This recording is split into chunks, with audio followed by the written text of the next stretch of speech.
All right, Zig coming in on the top. Today on the show, we have Tony Cuchetti, a singer-songwriter based out of Minnesota. He comes from a family of musical farmers. Now, what that means, you're going to have to hear Tony explain, but his backstory is pretty wild. Tony has a new album out. It's called Freer Street. This is the second record of his solo career, and it's some real deal stuff. It's based around his family and his grandpa growing up on Freer Street, and the songs are all fairly adjacent to that tale. We're going to listen to a tune off that record. This is I Never Knew off Freer Street by Tony Cuchetti. I Never Knew off the album Freer Street, Tony Cuchetti. Available now on all streaming platforms. Before we get to the conversation, if you guys can like, rate, review, subscribe to the podcast and any of the podcast platforms, it really helps me keep talking to cool guests and then sharing their inspiration with you. So without further ado, this is my chat with Tony. That so to kind of jump into it, Freer Street, family wise, that's where your grandpa or who lived on Freer Street.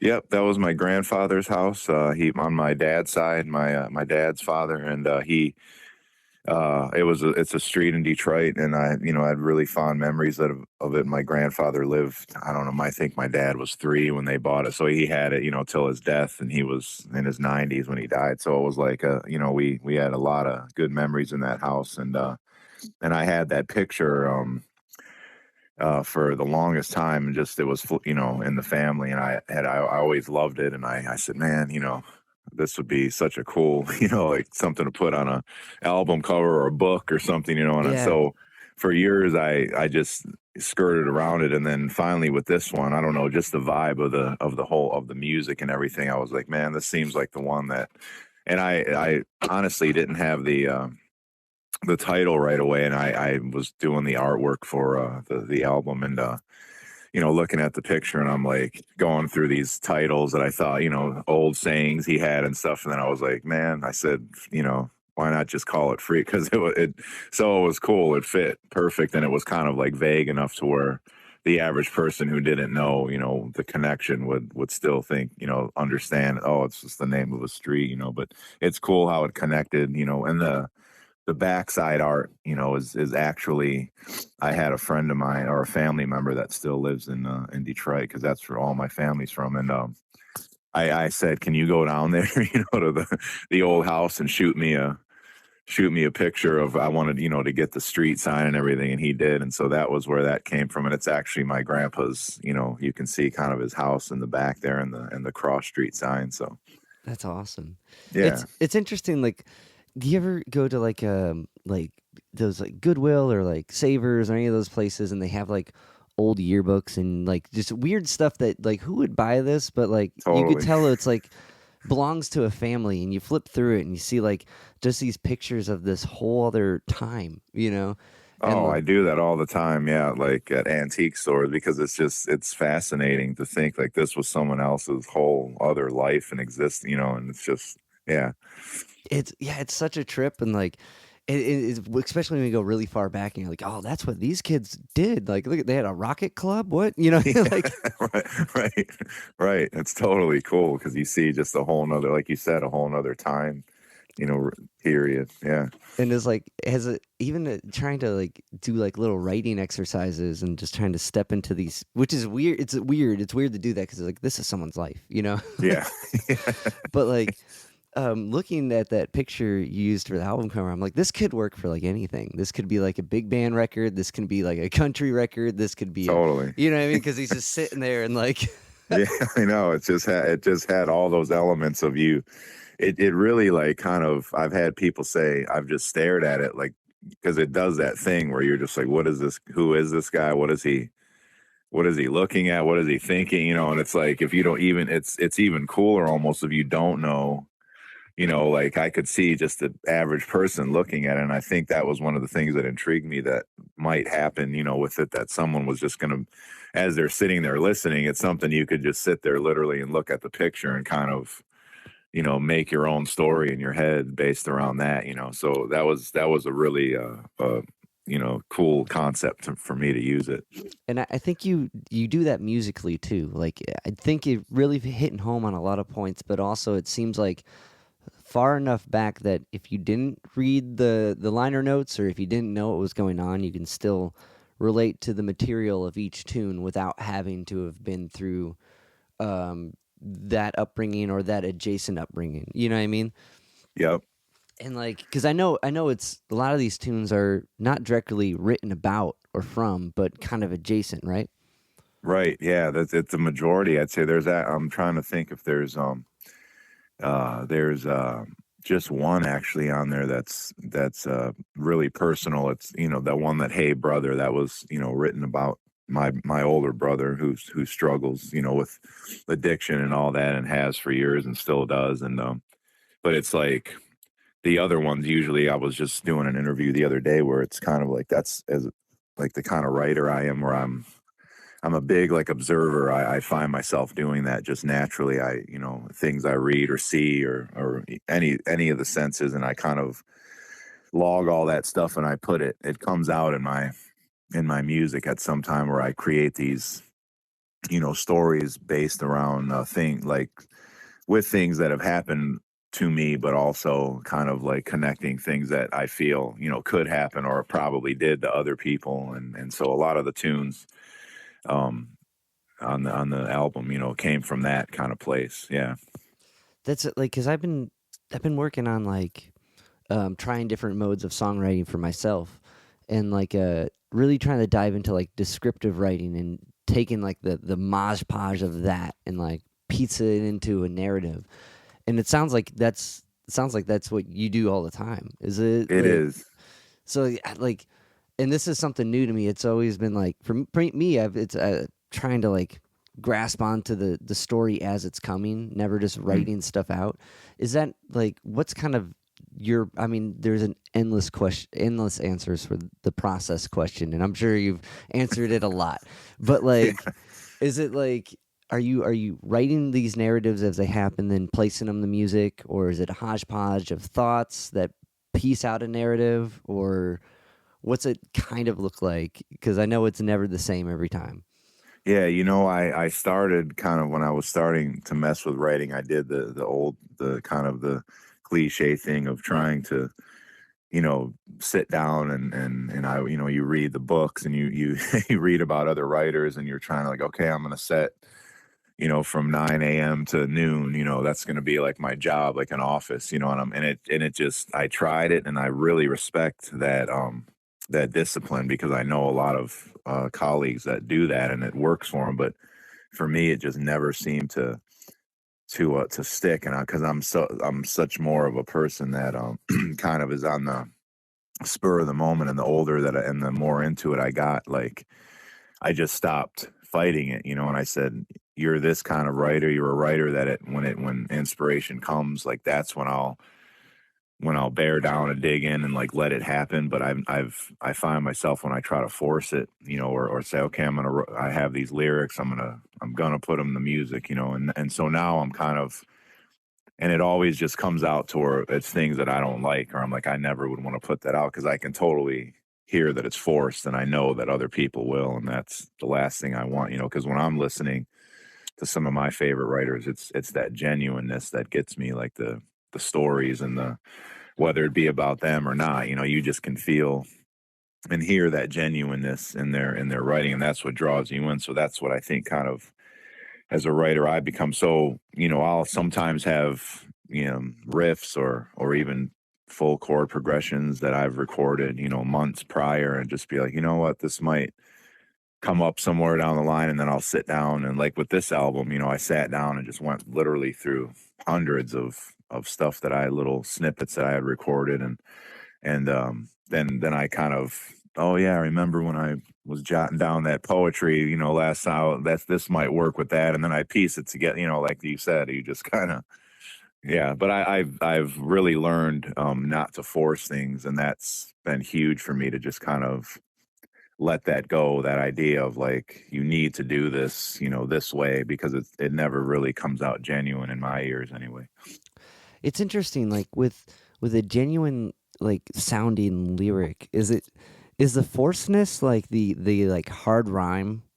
You know what I mean? Like what do you? I guess like my question is, what do you kind of, not to call anyone out or anything, but what do you notice is like a forced lyric for yourself? For me, like Yeah, I feel more like it's I don't know, that's a tough one, but I feel like it doesn't really have to be this,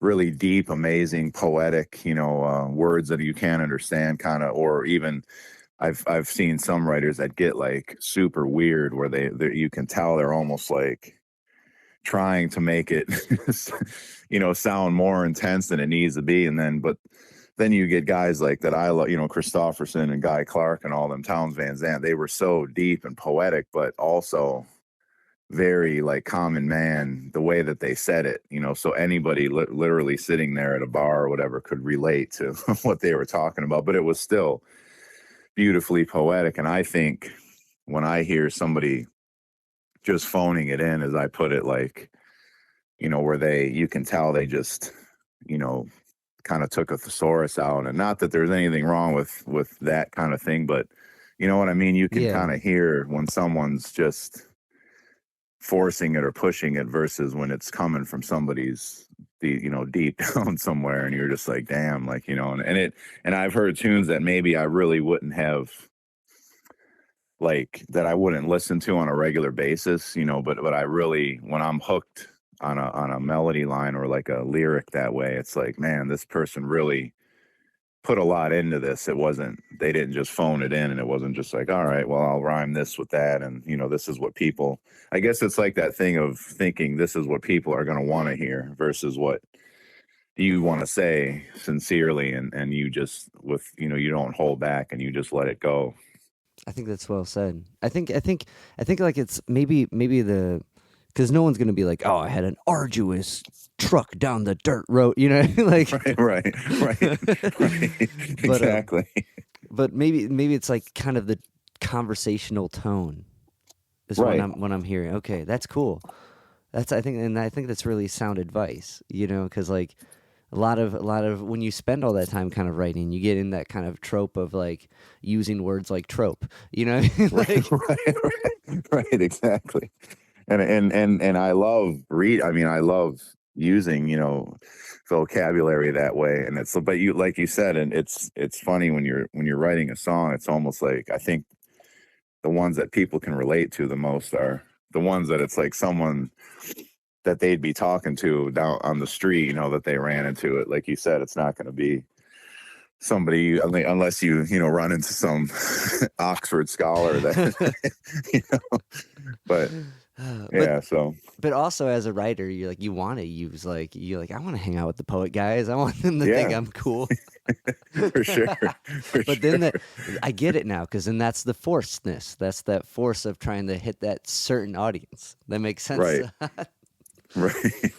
um, because Van Zant's pretty out there, but he does it in a He is, pretty yeah, and he's very dark, and he's very, it's like, but you can really just, you can feel that it was from a place that he was experiencing something, and you're just like, man, this cat was, he was tortured, but he also needed to get it out and didn't hold anything back. And I think that's what I've always told like younger songwriters or people that have asked for my opinion. And I'm just like, the thing that I've learned most is just not to, because music or anything is just like, you don't own it, you're just riding along, and you're like a vessel, and if you try to fight it, it's not going to work. It never works. But when something comes to you and you just go with where it wants to go instead of where you think it needs to, that's when usually the magic happens, in my opinion. That's I read that somewhere in another interview you said, and I wanted to ask you about that. Like when you're kind of riding this wave, is it like where the narrative shows itself it wants to go, where you're like, oh, this guy can only make this choice, or is it musically like it has to resolve here, or is that kind of the combination of both?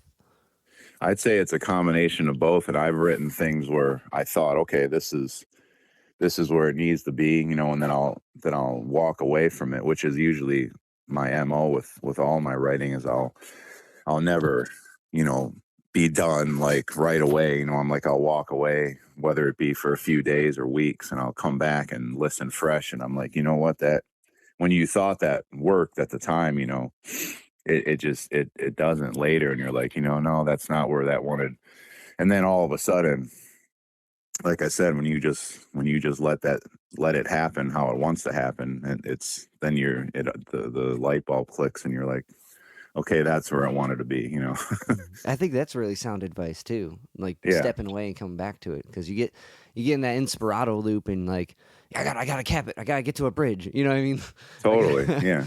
uh, But that can also, you know, if you let it, it can also bite you in the ass, you know, because you're like you if you let things linger, you never can like resolve it. You know, you're like, oh man, and you just keep going. Should I change this? Should I change that? And in writing, in the few sessions I've done with other writer friends of mine that I really admire, like that's been a huge thing. That like one guy, he's just like, you gotta let it go, man. You know, it's it's good. It's, you know, it's like that's where it needs to be. And then you get the idea of like, I can play this song live for the rest of my life, and I can do it.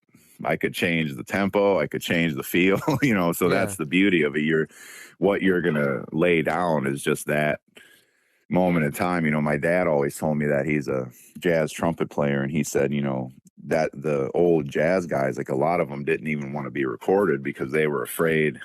I don't want that because it's such a style of music where they didn't want that one moment to be captured, that one solo, you know. But thank God they did, though, because I mean, you know, with Miles and all those guys. But I understand that mentality of this is what's going to be, you know, listened to, this recording and the way we did it, you know, this way. Well, but then, like I said, if you, that's another going back to that thing of letting it go, and it's not yours anymore. You don't own it. You know, it's like the world's now, and the universe, or however you want to look at it. yeah.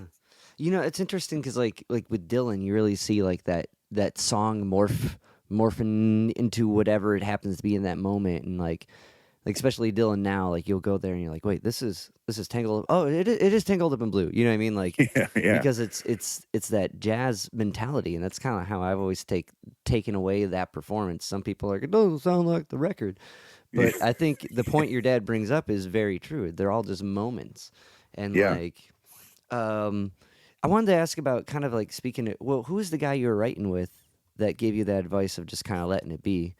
That was Eric Koskinen, and he Okay. was we co-wrote a few songs on this album, and he produced it. And when we were in the early stages of pre-production, you know, he was really the only guy that, other than my other buddy Nate Walker, he co-wrote one of the songs on there with me. But that Heartbreak Town song. But Eric, he was one of the only guys, or the only guy, that heard any of this stuff, because one of the things I wanted was for all the musicians to not hear it until we got in the Oh studio, wow. and I wanted their first reaction, their raw, like without having to sit with the song and, you know, going back and forth in their own minds of that thing of fighting something that. And that's what we got. You know, we only cut like a few takes of each track, and usually we're keeping the first one because it was just like, you know, we would rehearse I would show them the tune, they'd start adding stuff in, and within, you know, like a half hour, we were like, all right, hit record, and let's go with it, you know. And so, but Eric he was really influential in that. He's very of that same mindset, and he was the one that, you know, because I was being really indecisive in the early, because I wanted this album to be so, you know, personal and like and raw and real. And he kept coming back to me like, man, you were the one that said, you know, you wanted this raw and stuff, like you got to let this go. It's, you know, it's fine, it's great, it's going to be what it is. And that's exactly how it turned out, and I'm really happy that I had somebody like him to kind of steer the ship, you know, so to speak. It definitely does take kind of someone outside of the perspective to kind of maintain the GPS route of what your you know your goal that you had. And you're like, Totally, because when it's so personal to you too, you know, it's such a vulnerable thing to be like, okay, is this really what am I ready to let this out? You know, let this go the way it is. And there's always people that see it from a whole different light than you do, and it's good to have their advice. You know. One person I wanted to ask about was Tim Probst. You said in another interview that he was a big impact on your early writing, and you recorded one of his tunes on this record. Yep. Yeah. So Timmy, he was with came up with my older brothers who are, oh, they're probably like 15, 16 years older than me. I come from a real big family, but both my brothers, all my siblings are musicians, but they were in bands together, and Timmy was a great writer. He did the whole Nashville thing, went out there, tried to, this was probably in the, I'm going to say the, 80s kind of era. And he got real close, with a few times, and it just, the Nashville machine just, ate him up, and he came back to Florida where we all were living, and he yeah, he just always battled with that, and then sadly, he lost his life to he had some ailment, and I can't remember exactly what it was in his stomach, and it kind of got to him. I don't know if it was cancer, but anyway, he was super because I remember hanging around as a little kid, in their rehearsals, and I would see them gig and stuff, and he would always be like, "Yeah, man, you," because I had always told him like, "I want to write songs," and he goes, "Do it, do," and he would give me great advice, and he always would say, "Yeah, if there's any of my tunes, that you want to, rework," and he goes, you know, put on any records one day, he's like, be my guest, so ironically, when he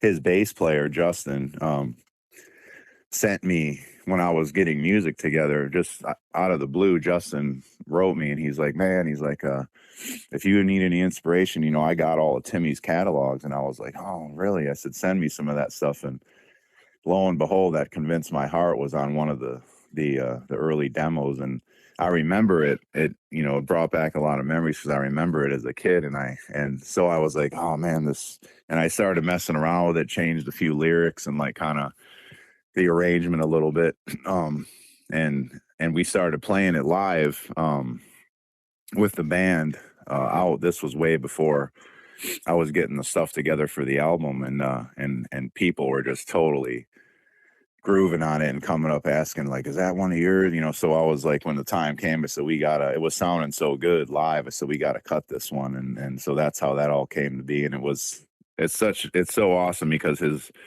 Tim's two daughters, who are friends of mine, that they're around my age, they live in Florida still, and they're just over the moon because it's like, bringing their dad's spirit back, Yeah, and so that was really cool how that all worked out. that's beautiful. That's Yeah. really cool to like. It's and it unintentionally or completely intentionally with the whole memory and personal connection with this record.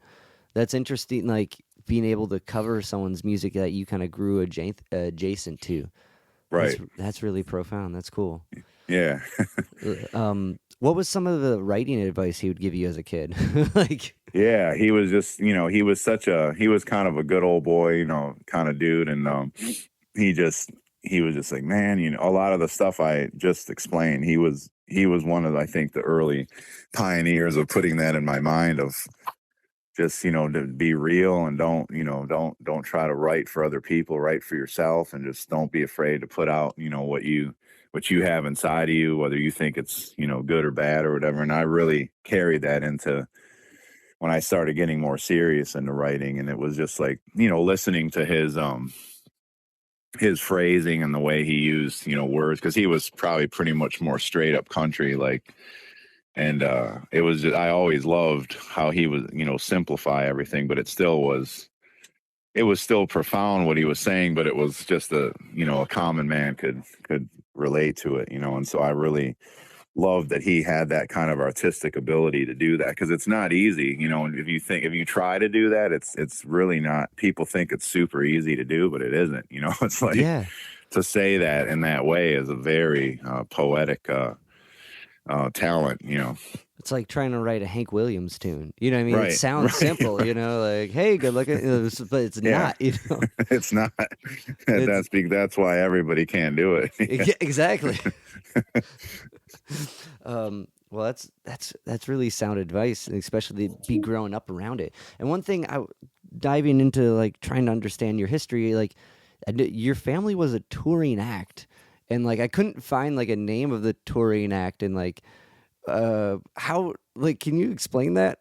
Like, Yeah, it's a really amazing story for way to grow up. I mean, so my like I said, my parents, they're musicians, professional musicians, and they have been their whole life. And my dad, was a like I said, we're from Detroit. He was a session player on Motown for a lot of years, and he did a lot of stuff in the jazz scene. He was band leader for a lot of the big bands back then in the 50s and 60s and stuff. And my mother was an opera singer, and they met at a music school actually, where they're finishing their.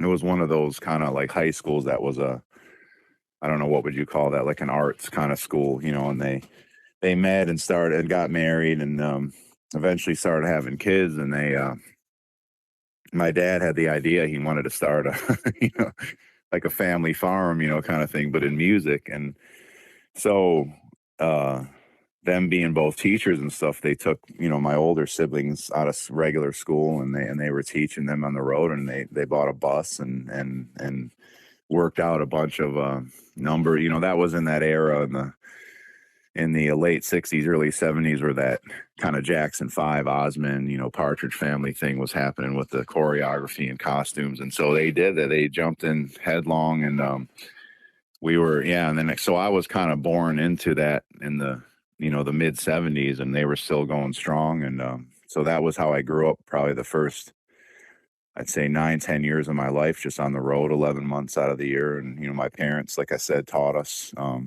through the, like homeschooling basically. And yeah, we were just at fairs and malls, and we did Vegas a lot. And it was like a pretty cool way to grow up. I mean, as a kid, it was awesome because you're in a different city all the time and meeting all these cool, stars and people and stuff. And you're just like, it's just like a fun time, yeah.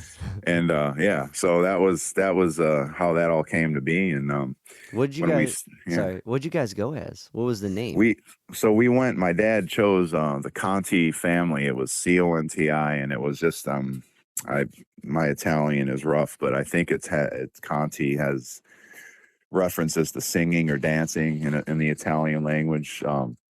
But he wanted to use that because it was easy to spell and like say, and it was kind of like a good handle for the stage name. And so it was, the Conti family, or the fabulous Conti family. You can still find a few things online because it, obviously wasn't a thing, the internet and all that. But I've seen people like old record collectors put some of our Yeah. albums on there. Yeah, it's pretty cool. You can find it, and some of them have me, in the little 2-year-old, Tony sitting on the bongo drum in the photo, the album Oh, cover. So, but it was yeah, that was such an amazing experience. And so after we got off the road, and I think it was like 84, 85, like everybody kind of kept with music in some form. And then my parents, went back into teaching music in the local schools and opened up their own music school, which they still have in Florida. And a lot of my siblings teach there. So so what do you know the initial inspiration for that was for your dad wanting to do this? Was it like that sounds fun? Or I think we could pull this off. We know enough of enough music to make this like kind of pop act work. Was it pop music? yeah, Like I think yeah. it was like a variety act, because those were Okay. big, Okay. where you had like different themes throughout the show, like 50s or vaudeville, or, that kind of thing. And so they would, my older siblings, they had, full choreography coaches and stuff. And they had, they were on the front line with the dancing and all that. And it was intense. My dad, if you knew him, he's a very intense, perfection driven, Yeah. individual. And I think that was his, he just, because both my parents, just were totally into music and love it. And I think it was just like a no brainer of, okay, well, let's give this a shot, and see, because he, being that kind of person. And I think that's where I've never really asked them, actually. I should. What was your what was your goal? It might be way simpler than that, but I would feel, just knowing him the way I do, like it was very much about, you know, achieving greatness with with the talent, you know, that he and my mom had, and seeing, you know, passing it on to the kids. So That's that's pretty cool. That's pretty yeah, cool, man. That's a yeah, really cool. Like, yeah, wow. So like, yeah. just kind of being thrown into it, like, and getting up on stage and making show from the rip, like, is that kind of why there's a group you and your sister do called the Afterwards, right? The After While, The yep, After hmm, While. Is yeah. that after that? Was that the kind of name of that, or what was it like? Was that No, just so that came inspiration? about. That came from we. I'm trying to think.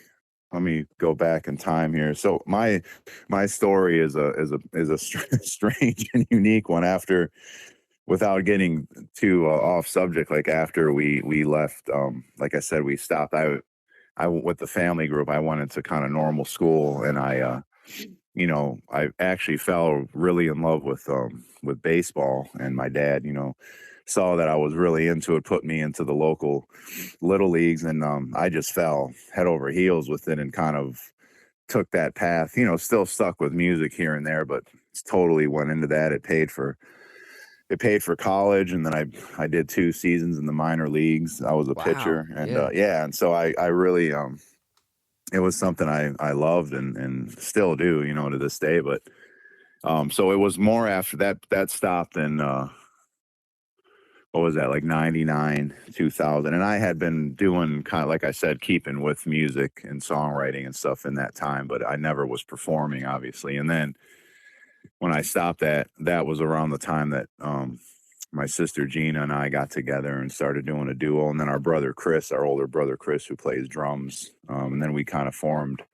that After While band, and really started doing all that. So it was kind of in the early 2000s, I'd say, that, or probably mid, you know, because I had a couple other bands with some buddies before that. The After While thing really took off. So Was there like a jumping from like performing as a kid? Were you singing and playing, or what were you like? What was the kind of the M? Were you doing percussion? Like, what was as yeah, a well, as a kid, yeah, it yeah was funny because I was more, I'd say, like, you know, in the show, I definitely, as I got probably more in my 7, 8 year old age, I definitely was in the acts in some form, like mostly dancing, singing. I wasn't really playing any instruments, but I was out on stage, and I remember, you know, having to rehearse and do all the moves, you know, and stuff. And yeah so yeah, but it was more like when I was real little, you know, I think it was more like, you know, all right, we got the newest member on stage, kind of the cuteness factor, you know. yeah But you were soaking it all in, you know. You were yeah getting that. So yeah, and it's funny because my own boys, I have two younger boys, and the older one of the two, he's gonna be 12, and he's already kind of like falling head over heels into it. He's doing his own gigs, you know, on the yeah. street corners and Oh, busking. Like, yeah, so he's, you know, it's like, just, I think, organically kind of passing along. But I remember that as a kid, like getting bit by that bug, you know, of like feeling the crowd reaction, and I think that's kind of just how it all started. that's a, and I feel like if you grow up around it, it's just a thing everyone does. You know. It is. It's like people say, you know, because there, where I live in Minnesota, there's obviously a lot of farming and stuff, and so I kind of use that analogy as, it's like the old farm families that had, you know, lots of kids, and all the kids just stayed on the farm and worked it. You know, that was kind of what we were, just in musical terms. You know, just everybody pitched in, and we all did the thing to make the whole gig work. You know, so Because it's interesting. It's like kind of on the concept of putting like a tune back down for a bit and then coming back to it. It's like diving into baseball was like that whole maybe experience for you musically. totally, I think it was, and it really gave me. You know, I always, you do that. Everybody does that thing in their life where they're like, oh, I wish I would have, you know, Yeah, done this sooner or whatever. But the older I get, the more, you know, hopefully wisdom comes to you, and it has to me, were in the fact of, like, you were in the place you were supposed to be, and you don't know how, you know, at the time you feel like, what did baseball do for, you know, I could have used all that time to, really become, more masterful in my music, and all this. But then at the same time, you're like, maybe those experiences were, totally shaping what you are right now and what you're becoming, So if you look at it in those terms, it's a lot more freeing. Yeah, and I think like a sport like that has like a discipline factor that factors into like your headspace of writing, and just even like it's a bad day, sometimes you play bad and hopefully the team picks Yeah. it up, you know what I mean? Like there's like certain like kind of like mindsets that you get through something like that I think apply to it. Oh, totally. I mean, because at the higher levels of sports, I'm sure as like it becomes more like military, kind of Yeah. discipline and training. And I totally use all that stuff just subconsciously, I think now and everything I do, but a lot in music too, where you'll feel like, I don't feel like doing this today or this gig. And then you're like, let's pick it up. You hear your coaches screaming in the inside your head somewhere, like, don't stop running, like, so. That's what was it? Yeah. So another question I wanted to get into was with the last record you did, um, on the slide. I'm blanking Yeah, the yeah. name It right now. was hit it on the sly. Hit it Yeah. on the slide. Yeah. Those are all based off artwork. All the A lot of tunes. them were, yeah, a lot of them were because I did just I think a few months probably prior to that, I got a grant through the Minnesota Arts, and the project I presented to get the grant was that I was gonna put a artist call out, as they call, for all different sorts of media. My wife was working for the arts department or organization in our town in Minnesota at the time, and so she kind of had access to putting out a call, so to say, to all these local artists, Minnesota artists, through any format other than probably, obviously music. But I was looking for, painting, pottery, all that stuff, and so I got probably, geez, like I'd say over 200 submissions, and the thing that I wanted was I was gonna knock it down to 12. I didn't want to know the title of the piece, didn't want to know the artist. I just wanted to see the image, whatever that was, and then I was gonna come down to 12 and then write, songs based off of whatever the said, artwork was. And it was a daunting process because there were so many good ones, but then it went back to that same thing of me walking away from.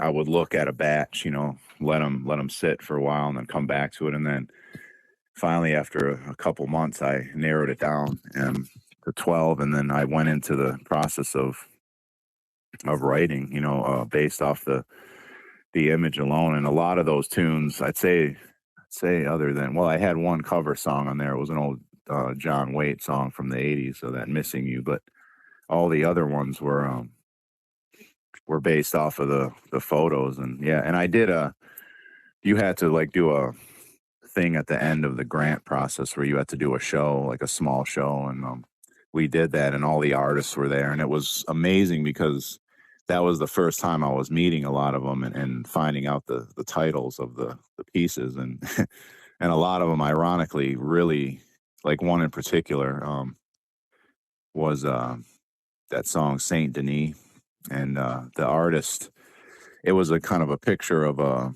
it looked like Montreal to me because I spent a lot of time there, and it's a great city, by the way, for music and everything. But it looked like an old kind of French cafe looking street, and I said, man, that looks just like the street I used to hang out on called Saint Denis, and I wrote kind of the song based around that. And then when I met the artist Katie Noon, she, I said, I don't think the title was that, but I said, where did, what was this? She goes, I think, yeah, she goes, I think I got this image in, I think it was in Montreal somewhere or Oh something. wow. And it was Yeah. like, so it was one of those things where it's just everything lines up and you didn't even know. And it was beautiful how art came together and created, something different. So, That'd be really cool. Have you like? I mean, we talked a little bit about how like kind of inspiration comes from all around, and like, but to have it that focused on one thing, I mean, that almost becomes like that structured like routine type of writing practice. But to do it specifically with paintings had to be really cool because they can be kind of like everywhere, or maybe very challenging. I don't, you know what I mean? Like, Yeah. because did you find that process more challenging or more like liberating? I think at first it was very challenging because I was totally going against that um thing I just talked about of letting something just happen organically, and I was trying my hardest to be like, I need to write this song to impress this artist, or or it needs to look like this because it had this certain thing in the picture, or it has to, have I have to have a lyric based off of whatever, the the road sign that I see painted in there. And then but then you're like, wait a minute, you're doing everything different than than what your normal practice is. So in that respect, once let that go, it was very freeing, and I was just like writing based off of what was coming to me through the picture. I remember literally staring at some of them for like an hour straight without even picking up a pen, and just like and just letting it like talk to you, and it almost became a thing where you looked at it too long and stuff was starting to like move in it, and stuff, and you're you're like, okay, now's the time to let this happen. And a lot of it was so freeing when I finally did that and just kind of let the pieces go where they wanted to go versus where I thought they needed to go. That's that's really inspiring because like I work in an art gallery and I'm around this stuff all the time, and I've tried doing bits like that, Yeah. and like get to that point where you're kind of forcing something, but trying to find that liberation point for myself writing wise. So it's inspiring to hear your process with this. Yeah, you should definitely. I still do it now, like just as a workout, so to speak, because I'll, even if it's something that you're sitting there, and even if one word or phrase or a melody gets you hum, or like it that could become something later that you don't even know is going to happen, or like you take that bit with something else that you see, 12 months or 6 months later, and you're like, oh man, that works really well with that. And so you never can discredit what inspiration is coming to you, because even though you might not have a finished product at the time, I feel like it's always going to come back around somewhere, and fit with something that, because those kind of things, there's really no time limit on it, right? It's like you can't, you don't know it's like anything in nature, like they're not on a clock, it's just happening. So I think that's really well said. yeah. I appreciate that. Yeah. Um, Another to kind of jump back, I have a few more questions for you, Tony. I really appreciate your time. Oh, I love it. It's a great interview. You're a great interview. How would you say that? Interviewer? Yeah, and I'm the interviewee.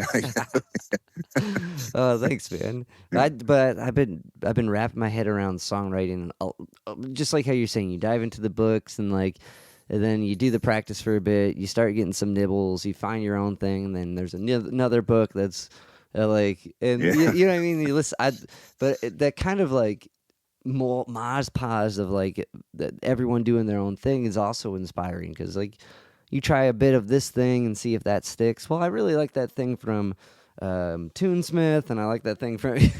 Right, exactly. I know what you're saying, and you get just obsessed with it. Believe me, I've been there.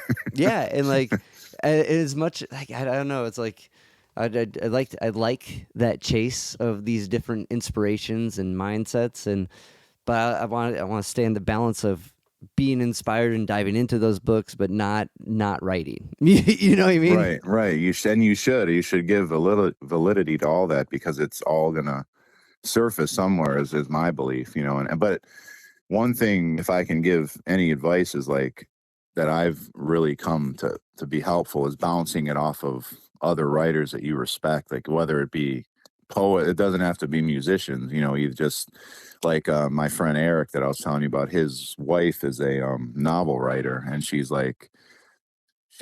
great. I mean, she's got a lot of stuff, published, and he says like that's what he'll do. He'll, when he's writing, he'll bounce it off her, and she'll be like, well, why don't you try to, say this way, or like use less consonants, or use, and he goes, it's really, so he was he was helping me that way where he goes, yeah, he goes, there's too much, you're trying to say too much, say it, try to say it more simple. And when you do that, you're like, oh man, yeah, it totally flows better that way than you're trying to cram all these ands and ifs and thes, and like you Yeah. should see Okay. the papers from when I was, there's so much like, I trim so much fat on all these songs. It's incredible, but it's cool. Yeah. But I imagine that because you're trying to get a big point, right? And to do that, you Yeah. find these details because they say write what you know, and what you know is very specific, right? Right. Everyone's is. So you have a description of I don't know your front porch or your mailbox, and then you got to whittle that down to key things that musically fit within the 16th notes, or you know what I mean, Right. or Exactly. eighth notes more likely than not, and Yeah. but the buts and the ands and the ifs and the trimming, that's such a solid advice. You know what I mean? Like, Yeah, it is, and it's so hard to do. But it's like I'm still like an infant when it comes to that because I tend to want to describe like really in detail, and then but the space is the beauty. Like if you listen to some of the great, like instrumentalists, that came before, it's where they're not playing, if that makes sense, that made them so cool. Like Hendrix and all those guys, like they were taking one or two notes and just playing a whole 16 bar measure with two notes, just the way they were bending it, or like it was the space in between that made it so beautiful. that's true. That's real Miles Yeah, Davisy too. Like, right, for sure. so on a side tangent. Your dad was he was a jazzer, right? Yeah, he was, and he also played classical too. He played with the Detroit Symphony a lot, so he was just a student of. He still is. I mean, he's like a walking encyclopedia of theory and music, and he's one of my biggest inspirations and heroes. He's like, I don't know if I'll ever achieve his level because he's put a lot of hours in it, but yeah, but jazz. He's a really really good jazz player and played with a lot of the greats, coming up and Yeah. yeah. I mean, it's interesting because like when you dive into that kind of orchestra instrument, you have like the classical route that you can go, the very structured, and then the somewhat supposedly unstructured jazz, which is pretty structured, but you know what I mean? Like it's like that duality of both practices. And that's interesting that it sounds like everyone in your family kind of, and there's 9 of you, right? Yeah, Okay. living. There was 10. My one of my brothers passed it when he was born. We still count him Thomas, but yeah, 9 of us a living. Yeah, Was it so the have like you guys all dive in these different routes and songwrite, you know what I mean, but still relative is really interesting for someone who like on the I don't know, on the side of Freer Street is jazz, and on the neighbor streets like like for someone who grew up on Freer Street has found a lot of freedom musically, right, right. Yeah, yeah. even just That's within the true. family. Yeah, that's a good way to put it. Yeah, for sure. And my parents had a lot to do with that because they were very open-minded, are very open-minded people, and I remember them, even my dad as a kid, like saying, you got to follow what's in your heart and where you think you need to go. Don't you don't have to do exactly what I did or your mother did. Like do your own thing, make your own path, but you totally can use all that stuff that was inside of you to help you along the way. And I think that's what I've been trying to do and still I'm trying to do. Still trying to be on the Freer Street. I get Yeah, it. for sure. Yeah. Oh, that's beautiful, man. Well, Yeah. Tony, thank you so much for this conversation and your time. This was a pleasure, and the Oh new man, album's amazing. thank you. Thank you. I love, and this was really one of my favorite interviews. I don't just say that stuff to blow steam. It was awesome. And I, I'm thinking like, had I not looked at my phone, I'm glad that happened. But there you go. One of the universe things it wanted it to happen, so it did. well, I really appreciate that, man. Yeah, Um, cool. if are you coming to Cleveland anytime soon? I not anytime soon, but I would love to. I dig Cleveland. It reminds me of Detroit a lot. It's Yeah. home. It's like it has that same vibe. So I think with the process right now is we're just kind of really hitting the release hard and trying to get all that stuff together. And then I think the next phase, you know, John Richardson, the guy that owns Farm to Label Records that I'm on, he's the next phase. We were just talking yesterday, is he's already working with, you know, kind of managers and stuff to see if we can't get on some more proper like tours, opening slots and stuff. So I think a lot of that stuff is coming up next, you know, and so hopefully that gets me on the road again. And because that's where I do the best, because I've spent most of my life on the road. Yeah, so, that makes sense. yeah. That's Yeah, going home, which is... It is. I feel the most comfortable in a bus on the road. Believe me, it's like when I'm in one place too long, I start getting a little antsy. So Yeah, that's a whole nother like side conversation. I know, Next yeah, we should. album, let's put a pin in it.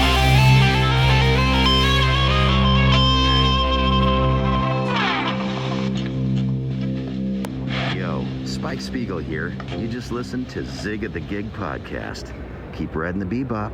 See you, Space Cowboy. Bang.